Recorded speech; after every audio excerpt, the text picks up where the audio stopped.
முருகா சரணம். வெற்றிவேல் முருகா சரணம். என் அன்பு பிள்ளையே, இப்போது எதற்காக இந்த முருகப்பெருமான் கடும் கோபத்தோடு உன்னை தேடி வந்தேன் தெரியுமா? நான் எத்தனையோ முறை உனக்காக நல்ல விஷயங்களை சொன்னாலுமே கூட மறுபடியும் நீ பாட்டுக்க நீ செய்கிற வேலையை தான் செஞ்சுக்கிட்டு இருக்க. நான் சொன்னதையெல்லாம் அவ்வப்போது அப்போதைக்கு சரின்னு தலையசைக்கிற நீ அடுத்த நிமிஷமே அதை மறந்து போய் நீ செய்கிற தவறான வேலைகளையே செஞ்சினா ஒரு அப்பாவாக எனக்கு கோபம் வரும் தானே. ஏன்னா உன் நன்மைக்காக நான் எல்லாத்தையும் பார்த்து செஞ்சுக்கிட்டு இருக்கேன். ஆனால் நீ பல சமயங்களில் அமைதி இழுப்பதும் கோபப்படுவதும் கத்துவதும் எரிச்சல் அடைவதுமாக உன் வாழ்க்கையில் தவறான விஷயங்களையும் தோல்விக்கான விஷயங்களையும் நீயே தேடி போய் சேர்த்துக்கிற. எப்போதுமே பிரச்சனைகள் உன்னை தேடி வருதோ இல்லையோ, நீயாகவே போய் பிரச்சனைகளை உனக்குள் இழுத்து விட்டுக்கிறன்னு தான் நான் சொல்லுவேன். நீ எதிரில் பார்க்கக்கூடிய நபர்கள் யாராக இருந்தாலும் அவர்களிடம் அமைதியாக பேச கற்றுக்கோ. ஏன்னா வாழ்க்கை எப்போது எந்த நிமிஷம் எப்படி மாறும்னு யாருக்குமே தெரியாதல்லவா. எப்போவுமே எல்லார்கிட்டையும் நீ நல்ல பிள்ளையா நல்லெண்ணத்தோட நல்ல செயல்களை செய்யும் போதுதான் அது என்றாவது ஒரு நாள் உனக்கு கை கொடுக்கும்படி நல்லதை நடத்த துணையாக இருக்கும். உன் வாழ்க்கையில் இத்தனை நாள் நீ அனுபவித்த துன்பங்களுக்கெல்லாம் எது காரணம்னு நல்லா யோசித்து புரிஞ்சுக்கிட்டு மறுபடியும் அப்படி ஒரு விஷயம் நடக்காத அளவுக்கு நீதானே நடந்துக்கணும். வாழ்க்கைனா துன்பங்களும் பிரச்சனைகளும் வரும் தான்.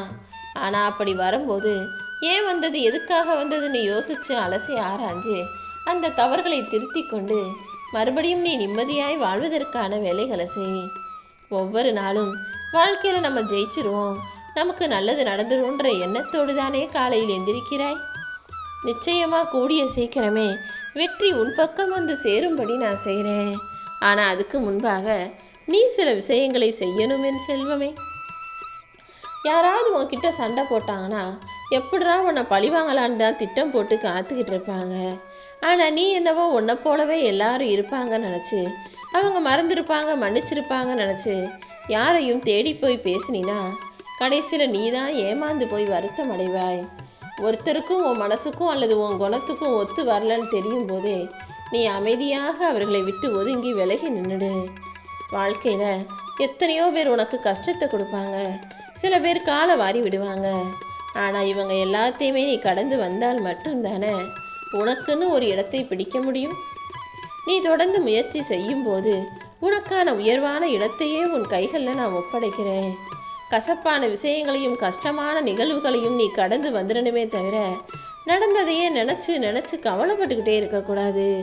அதனால தான் எனக்கு கோபமே வருது. எப்போ பார்த்தாலும் நடந்து முடிஞ்சதையே யோசிச்சு அதை பற்றியே பேசுகிற, அதையே நினைக்கிற. அதன் மூலமாக உன் நிம்மதி கெட்டு போகுதுன்றது உனக்கு புரியலையா? எப்போவுமே நடந்த விஷயங்களில் நல்ல விஷயங்களையும் உனக்கு சந்தோஷத்தை தந்த நல்ல நிகழ்வுகளையும் அடிக்கடி நினச்சிக்கோ. அதே போல் மற்றவங்க யாராவது தவறு செஞ்சுட்டாங்க, குறை கொண்டவர்களாக இருக்காங்கன்னா அதையே பெருசாக பேசாமல் அவங்களுடைய சூழ்நிலையோ சந்தர்ப்பமோ தப்பு செஞ்சுட்டாங்கன்னு அதை மறந்துட்டு அவர்களுடைய நிறைகளை கவனிக்க பழகு. உன் மனசுக்கு பக்குவத்தை கொடுத்து உன்னை நிச்சயமாக நான் வெற்றி பெற வைப்பேன் என் செல்வமே. ஒரு சின்ன பொய் சொன்னினா அது எல்லார்கிட்டையும் வேகமாக போய் சேர்ந்துடும். ஆனால் அதுவே நீ உண்மை சொன்னினா அது பக்கத்தில் இருக்கவங்க காதுக்கு கூட போய் சேராது. ஏன்னா பொய் தான் இங்கு உலகத்தில் வேகமாக நம்பப்படுது, ஏற்றுக்கொள்ளப்படுகிறது. அப்படி இருக்கக்கூடிய உலகத்தில் உண்மையாக இருக்கக்கூடிய நீ எவ்வளவு கவனமாக இருக்கணுன்றதை ஞாபகம் வச்சுக்கோ. உன் வாழ்க்கையில் நீ கீழே விழுகும்போது தானே யார் உன்னை கை கொடுத்து தூக்கி விடுறாங்க, அல்லது நீ கீழே விழுந்ததை பார்த்து யார் கைத்தட்டி சிரிக்கிறாங்க, யார் நீ தேவையே இல்லைன்னு உன்னை கை கழுவி விட்டு போகிறாங்கன்னு உனக்கு புரியும். வாழ்க்கையில் நான் கஷ்டத்தை கொடுப்பதே உன்னை சுற்றி இருக்கக்கூடிய மனிதர்களின் மனசை நீ புரிஞ்சுக்கணுங்கிறதுக்காக தான். எப்போவுமே வேணாம்னு உன்னை விட்டு விலகி போன உறவுகளையும் நீ நம்பி உதவி கேட்டு அதை செஞ்ச மனிதர்களையும் ஒருபோதுமே மறக்கக்கூடாது. ஏன்னா நல்லவங்களை ஞாபகம் வச்சுக்கிட்டு அவங்களுக்கு திரும்பவும் அதே நல்லதை பல மடங்காக திரும்ப செஞ்சுடு. வேணாம்னு சொன்னு விட்டு விலகி போன உறவுகளை ஞாபகம் வச்சுக்கிட்டு மறுபடியும் அவங்க திரும்பி வந்தாலும் அவர்களை ஏற்றுக்கொள்ளாமல் ஒதுங்கி இருக்கவும் நீ தயாராக இருக்கணும் என் செல்வமே. இப்படி வாழ்க்கை உனக்கு கற்றுக் கொடுக்குற பாடங்களையெல்லாம் நீ கற்றுக்கும் போதுதான் நீ துரோகத்தால் வீழ்ந்து போக மாட்டாய். தெளிவாக வாழ்ந்து வாழ்க்கையை ஜெயிச்சிடுவ. நீ முயற்சி செய்யும் போது உனக்கான நன்மை நிச்சயமாக நடக்கும்னு நான் சொன்னேன். அதே முயற்சியை நல்லா யோசித்து செய்யும்போது அது இன்னும் இன்னும் நல்ல முன்னேற்றத்தை தரும் அல்லவா? எப்பவுமே அவசரப்பட்டு யோசிக்காமல் செய்யும் எல்லா முயற்சிகளும் தோல்விகளை மட்டும்தான் தரும். நீ எதை செஞ்சாலும் எப்போ செஞ்சாலும் ஒரு முறைக்கு பல முறை யோசிச்சு செய்யி. இந்த உலகம் ஒருத்தரை இப்போதுமே பழி சொல்ல தயங்காது. இதுவே நீ ஒரு நல்ல வழியை தேடி கண்டுபிடிச்சிட்ட, வாழ்க்கையில வெற்றி பெறுவதற்கான ஒரு புது வழியை கண்டுபிடிச்சிட்டனா, எப்படியாவது அதை அடைச்சிடணும், உன்னை முன்னேற விடாம தடுத்துடணும்னு இந்த உலகம் பல வழிகளில் முயற்சி செய்யும். உனக்கு முன்னேறதுக்கு வழி சொல்லாத உலகம்தான் உன்னை பின்னாடி கீழே தள்ளுறதுக்கு 1000 வேலை செய்யும். ஆனா நீ எப்போதும் எதை நினைச்சும் யாரை நினைச்சும் மனம் கலங்கவே கூடாது என் செல்வமே. ஏன்னா உன் மனசை பொறுத்த வரைக்கும் எல்லாருமே நல்லா இருக்கணும்னு நினைக்கிற ஆள் நீ. அப்படி இருந்து இருந்து எல்லாருக்கும் நல்லது நினைச்சு கடைசியில எல்லாருமே ஏமாத்தி கைவிட்டு துரோகம் செஞ்சு போனதுனால இனிமே யாருமே தேவையில்லைன்ற மனநிலைக்கு நீ வந்துட்டேன்னு எனக்கு தெரியும்.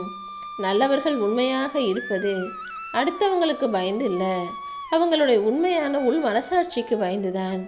நீயும் அப்படி எப்போதுமே உன் மனசாட்சிக்கு விரோதம் இல்லாம உண்மையாக நேர்மையாக நல்ல செயல்களை செய். அழுகிறதா சிரிக்கிறதான்னு தெரியாத அளவுக்கு இப்போது உன் வாழ்க்கை எவ்வளவு கஷ்டங்களை உனக்கு கொடுத்துருக்குன்னு எனக்கு தெரியும். நீ கஷ்டப்படும் போது மனிதர்கள் கைத்தட்டி சிரிப்பாங்களே தவிர கை கொடுத்து உதவ யாரும் வரமாட்டாங்க. அதுவும் நீ யாருக்கெல்லாம் உதவி செஞ்சியோ அவங்களே கூட உன்னை திரும்பி பார்க்காம நீ கஷ்டப்படுறத பார்த்து கைகட்டி வேடிக்கை பார்த்து நின்றுக்கிட்டு தான் இருப்பாங்க. நீதானே எல்லாத்தையும் துணிவாக எதிர்கொள்ளணும். பயந்து பயந்து தயங்கிக்கிட்டே இருந்தினா தோல்வி உன்னை துரத்திக்கிட்டே தான் இருக்கும். பயமும் தயக்கமும் உனக்கு தேவையில்லைன்னு தூக்கி எறிஞ்சினா வெற்றி உன் காலடியில் வந்து விழுந்து கிடக்குவேன் செல்வமே. நல்ல எண்ணங்கள் மனசுக்குள்ள வரும்போது, நல்ல திட்டங்கள் மனசுக்குள்ள உதயமாகும் போது அதை உடனே செயலாக மாத்திரணும். ஏன்னா நல்ல எண்ணங்களும் நல்ல செயல்களும் நல்ல திட்டங்களும் உனக்காக ஒருபோதும் காத்திருக்காது. அதை நீ சரியாக செயல்படுத்தும் போது உன்னுடைய தெளிவான எண்ணங்களே உனக்கு நிச்சயமாக வெற்றியை கொடுத்துடும். எல்லார்கிட்டையும் நிறைய பேசி பேசி வாழ்க்கையில நிறைய அனுபவப்பட்டு கஷ்டப்பட்ட நீ இப்போது யாரிடமும் பேசாம இருக்க முடிவெடுத்து விட்டாய்தானே. என்ன பண்றது, வாழ்க்கையே ஒரு அதிசயம்தான். வேணான்னு சொல்றத வம்படியா உன்கிட்ட கொண்டு வந்து கொடுக்கும். வேணும் வேணும்னு ஆசைப்படுறத கடைசி வரைக்கும் உன் கைகளில் கொண்டு வந்து சேர்க்காது. இப்படி அதிசயிக்கத்தக்க வாழ்க்கைங்கிற பாடத்தை நீ கற்றுக்கிட்டு கடந்து வர தயாராகு. நேர்மைங்கிறது உன்னுடைய நல்ல பண்புகள். அதை யார் நினைச்சாலும் உன்கிட்ட இருந்து பிடிக்க முடியாது. எவ்வளோ கஷ்டப்பட்டு சிரமப்பட்டாலும் நேர்மையை பெருசாக நினைக்கிற உன் வாழ்க்கையில நான் உனக்கான பொக்கிஷத்தை கொடுப்பேன். நிச்சயமாக உனக்கான வெற்றி உன்னை வந்து சேர்ந்தே தீரும். யார் உன்னை அவமானப்படுத்தினாலும் அமைதியாக அவர்களை விட்டு ஒதுங்கிப்போ. உன்னை யாரெல்லாம் அவமானப்படுத்தி கேலி பண்ணி சிரிச்சாங்களோ அவங்க மத்தியில் தலை நிமிர்ந்து வாழ வைக்கிறேன். அவங்க உன்னை பார்த்து பயந்து ஓடட்டும் என் செல்வமே. நீதான் எல்லாரையுமே சொந்தம் பந்தம் பாசம்னு நினைக்கிறிய தவிர சொந்தங்கள் எல்லாருமே உன்னை சொந்தமாவது பந்தமாவது பாசமாவது ரொம்ப அலட்சியமாகத்தான் உன்னை நினைக்கிறாங்க. ஏன்னா இந்த கலியுக காலத்தில் மனிதர்களுக்கு எல்லாத்தையும் தாண்டி பணம் தான் பெருசு நினைக்க ஆரம்பிச்சிட்டாங்க. ஆனால் நீ ஒருபோதும் அப்படி இருக்காதே. சுயநலவாதிகள் நிறைஞ்ச இந்த உலகத்துல துரோகிகளும் நிறைய இருக்காங்க. ஆனால் நல்லவர்கள் மிக குறைவாக தானே இருக்காங்க. நீ தான் எப்போதும் நல்ல செயலை செய்யக்கூடிய நல்ல பிள்ளையாக எல்லார்கிட்டையும் பார்த்து பழகணும். சுயநலமும் துரோகமும் அதிகமாகிவிட்ட இந்த பூமியில பொது நலத்தோட எல்லாரும் நல்லா இருக்கணுன்ற நினைப்போட அமைதியாக பணிவாக உன் கடமைகளையும் வேலைகளையும் செய்வதன் மூலமாக எல்லாமே மாறும். எல்லாருக்குமே நல்லது நடக்கும். அடுத்தவங்களுக்கே நல்லது நடக்கணும்னு நினைக்கிற உனக்கு நான் நல்லதை செய்யாமலா இருப்பேன்? நல்லது செய்யாதவங்களே நல்லா நிம்மதியாக வாழும்போது நல்லதே நினைக்கிற என் பிள்ளையான உனக்கு நிச்சயமாக நான் நல்லதை செய்து முடிப்பேன். கஷ்டத்தை கடந்து வர்றதுன்றது ரொம்ப கஷ்டமான விஷயம்தான். ஆனால் அப்படி நீ அதை கடந்து வரும்போது தானே உன் வாழ்வில் இருக்கக்கூடிய கஷ்டத்தை நீ எப்படி தாண்டி வந்தன்றது எல்லாருக்கும் புரிய வரும். அதன் மூலமாகவே உன் வாழ்க்கையில் நீ முன்னேற்றத்தை பார்த்துடலாம். சில நேரம் வார்த்தைகளால் சில பேர் உன்னை காயப்படுத்துவாங்க. சில பேர் நீ சோர்ந்து போகும்படி உன்னை குற்றம் சாட்டுவார்கள். யார் என்ன சொன்னாலும் உன் மனசை கஷ்டப்படுத்தினாலும் சரி காயப்படுத்தினாலும் சரி நீ சோர்ந்து போகாமல் அவர்கள் சொல்லும் வார்த்தைகளை காது கொடுத்து கேட்காம நீ செய்ய வேண்டிய செயல்களையும் வாழ வேண்டிய வாழ்க்கையை பற்றி சிந்தனைகள்லையும் மட்டும் கவனம் செலுத்து. உன் வாழ்க்கையில் ஒருத்தர் ஏமாத்துறார்னா இன்னொருவர் மூலமாக எப்படியாவது உனக்கு ஒரு நல்ல வழி பிறக்கும். மற்றும் ஏதாவது ஒருத்தர் உன் வாழ்க்கையில் உனக்காக உதவுவார். நீ வாழ்க்கையில் பார்க்கக்கூடிய மிகப்பெரிய அதிசயமே நீ சற்றும் எதிர்பாராத சந்தோஷமான வாழ்க்கை தான்.